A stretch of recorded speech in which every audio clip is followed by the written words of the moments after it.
चलिए तो अब हम लोग बेटा बात करेंगे कुछ टॉपिक्स और भी बचे हुए हैं उसको भी कवर कर दें। उसके बाद फिर जो नेक्स्ट होगा एपिसोड में उसमें खाली केमिकल प्रॉपर्टीज, ठीक है, chemical properties of organic compounds, ठीक है। और उसमें उसके बाद हम लोग सोप, डिटर्जेंट, ये सब चीजें, क्लींजिंग एक्शन, ये सब चीज का सेपरेट, ठीक है। चलो नेक्स्ट अभी बात करते हैं हम लोग आइसोमर्स। आइसोमर्स क्या होता है? तो आइसोमर्स जिसमें जो केमिकल जो फॉर्मूला होता है वो क्या हो, सेम हो, केमिकल फॉर्मूला सेम हो, और जो स्ट्रक्चर होता है ना वो क्या होता है बेटा, डिफरेंट, ठीक है। फॉर्मूला सेम होता है और स्ट्रक्चर क्या होता है, डिफरेंट होता है। उदाहरण के तौर पे मान लो कि आपके पास है कार्बन कार्बन कार्बन कार्बन, ठीक है। कार्बन कार्बन की मिनिमम 4 कार्बन की चेन है हमारे पास, ठीक है। ये कार्बन यहाँ पे कितना हाइड्रोजन है भाई ये बताओ? तो यहाँ पे C4 और H कितना हो जाएगा, 10 हो जाएगा ना। C4H10 सिंगल बॉन्ड है तो अभी जाने दो C4H10 के बारे में। उसके बाद इसको हम जानते हो ऐसे भी लिख सकते हैं, कितने कार्बन है, 4 कार्बन है ये भी, और इसमें भी नंबर ऑफ हाइड्रोजन कितने होंगे, उतने ही होंगे, सेम, ठीक है। और इसके साथ एक और आ जाता है, जब एक और आ जाता है तो नहीं C4, हाँ ठीक है। अब जो जब 4 संख्या 4 है ना, 4 कार्बन, इसमें केवल आपके सामने बस एक ही स्ट्रक्चर फॉर्म हो रहा है, ठीक है। तो आप यहाँ पे दो तरह से चल रहे हो, कार्बन का एक ये स्ट्रक्चर और कार्बन का एक ये स्ट्रक्चर, ठीक है। इस वाले कार्बन को लॉन्ग चेन बोलते हैं, इस वाले को बोलते हैं आइसो। क्या बोलते हैं?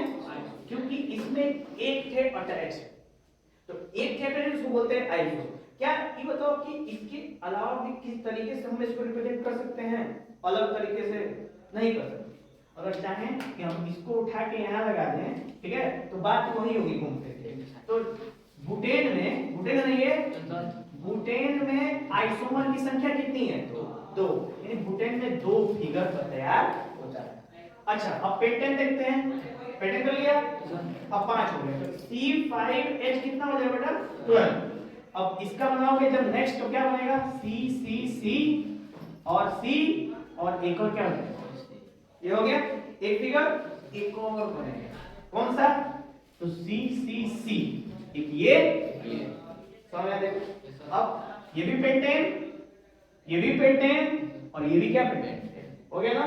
देखो इसमें एक तरफ जुड़ा है, ये क्या हो जाएगा, आइसोपेंटेन। क्या हो जाएगा, आइसोपेंटेन। ये है पेंटेन, ये है आइसोपेंटेन, और इसको बोलते हैं बेटा नियोपेंटेन। क्या बोलते हैं इसको, नियोपेंटेन। यानी पेंटेन में कितने आइसोमर्स, 3।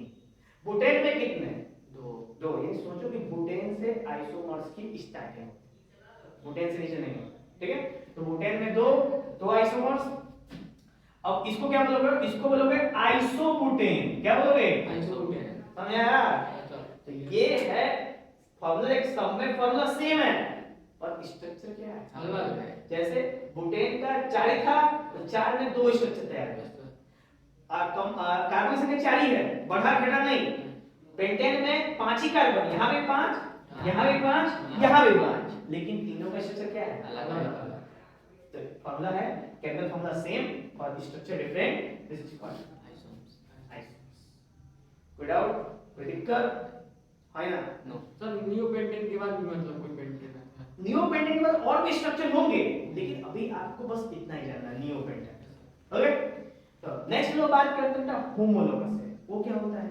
तो होमोलोगस रिंग में है कि जब जैसे हम लोगों ने फंक्शनल ग्रुप पढ़ा, हेलोकेन, हाइड्रोकार्बन, अल्कोहल, एल्डिहाइड। तो ये बताओ कि अल्कोहल मान लेते हैं, तो आप पकड़ लेते हैं अल्कोहल को। ये बताओ अल्कोहल एक कार्बन से ही बन सकता है,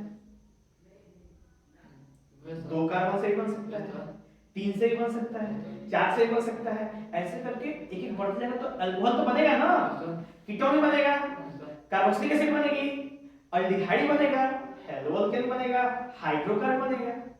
तो इन सबको जब एक एक ग्रुप में अरेंज कर दें, एक सेपरेट ग्रुप में, जैसे हमने ऐसे चार्ट बना दिया, ठीक है, ऐसे ऐसे करके हमने लिख दिया यहाँ पे अल्कोहल का खानदान रहेगा, यहाँ पे कीटोन का रहेगा, यहाँ पे कार्बोक्सिलिक का, यहाँ पे अल्केन का।